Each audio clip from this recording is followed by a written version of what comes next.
Today's reading is from Matthew chapter 1, verses 1 through 17.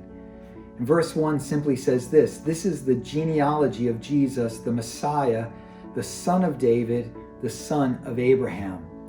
You know, I know that when we read chapters like Matthew 1, we can feel as if we're reading through the white pages or through a local town's tax roll. And we often get tempted to skip over them or just kind of pass through them quickly. And yet they often contain for us some gems of truth that God wants to speak into our lives.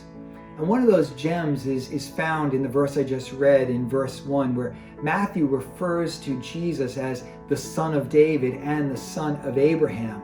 But you see, Matthew was pointing out right at the start that Jesus came through the lines of David and Abraham, the lines through which Messiah had been promised.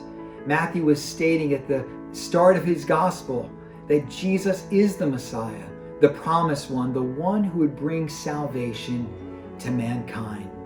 And so as we move through this season and towards Christmas Day, I just want us to be reminded that Jesus is the one who was promised to Abraham, that Jesus is the one who even today sits on David's throne, and he will sit on that throne forever, that Jesus is the Christ, he is the Messiah, he is Lord.